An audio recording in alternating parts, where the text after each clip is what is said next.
ديما نتوما جربوا رقنفوسكم قبل ما تلجئوا الرقاة اللي ميخافوش ربي، يلي هما مشعوذين ومش رقاة إلا من رحم ربي. السلام عليكم، نتمنى دايما تكونوا بخير. اليوم جيتكم بأغرب القصص يمكن تكونوا سمعتهم وفاتوا عليكم. ما نسمعش القصص من أفواه أصحابها ما نأمنش. قصة اليوم البطل تحارقي، ويمكن نقولوا شيطان ثوب راقي، يمكن نقولوا مشعوذ خبيث فاسد.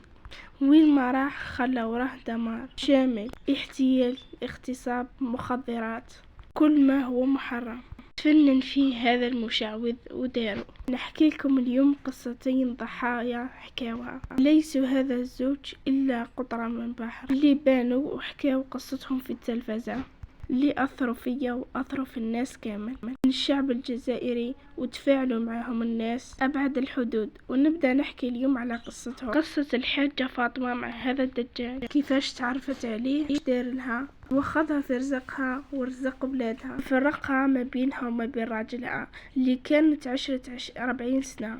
يا حليل ومسكين بالشي اللي صار، أغرب من الخيال. والرزق اللي راح، العوضة اللي كانت تصرف في دار خالتي فاطمة كانت تتفرق ما بين الأم وكبدتها تمشي حتى راجلها. ما نطولش عليكم، نبدأ في تفاصيل القصة. كيفاش جات على لسان خالتي فاطمة. الله ياخذ فيه الحق. اللي جيت فيه من فرنسا، نهار اللي هبطت فيه قالوا لي وليدك راهو داوس مع وليد الراقي، كان خادع الناس على كل حال، وراهم حاكمين لي 3 سنوات غيابي. كي سمعت عليه هكذا خفت وقلت خلاص خسرت وليدي. اول حاجه درتها رفدت وليدي وديته للامن باه ما يبقاش هارب وتضاعف العقوبه.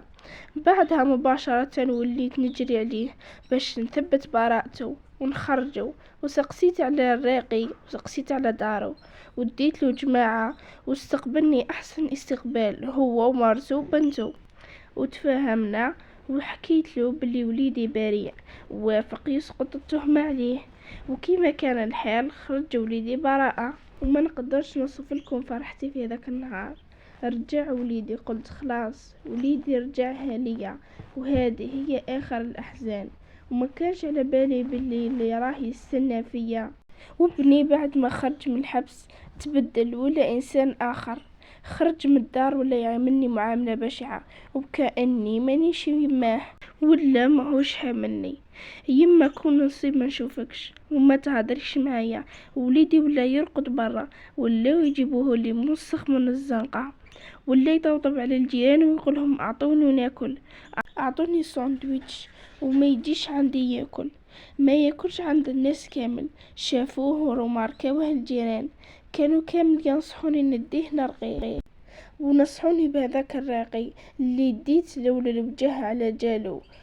وخلاص اني قررت نروح نرقيلو.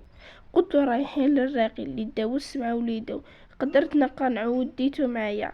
ودخلت انا قبله للراقي وحكيت له واش صار لوليدي. قال لي حاجه سهله، هذا خليها ليا. قلت له راهو برا ندخلو. قال لي لا انا نجيك للدار وندير له الرقيه لتما. قلت له خلاص عيط لي كي تجي نتفاهموا. ورحت للدار غدوه من ذاك، عيط لي وقال لي راني جاي. جا هو ومرته، حطيت لهم يتقهواو، وبدا يرقي في وليدي. من بعد عطاه قرعه ماء كان جايبها معاه، عطاه يشرب وراح. من هذاك النهار ولا وليدي رجع لطبيعته الاولى، رجع يرقد معايا في الدار ويعنقني ويبوسني ويقول لي يما سمحيلي غبنتك معايا. نقول يا وليدي ما درت لي والو، الحمد لله كي رجعت لي، هذاك هو الصح.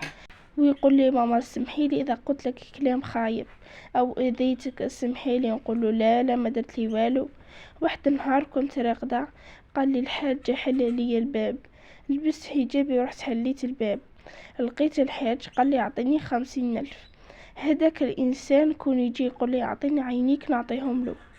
قعدت يومين ثاني وعاود جا وقال لي الحاجة دارك راهي مسحورة وراكي مخضة.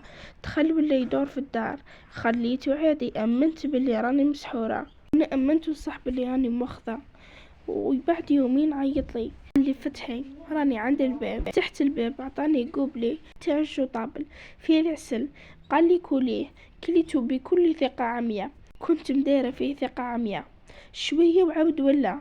قال لي الحاجة حتى دراهمك راهم مسحورين، لازم نلقيهم لك. قال لي الحاجة روحي جيبي 540 مليون من البيت اللي راكي مخبيتها. صح، انا كنت مخبية 540 مليون، حق الطوموبيلات الزوج اللي بعتهم. كنت نحيت 20 مليون وعطيته 540 مليون. قال لي روحي نحي بدعيتك وجيب زوج قاشر تاع وليدك.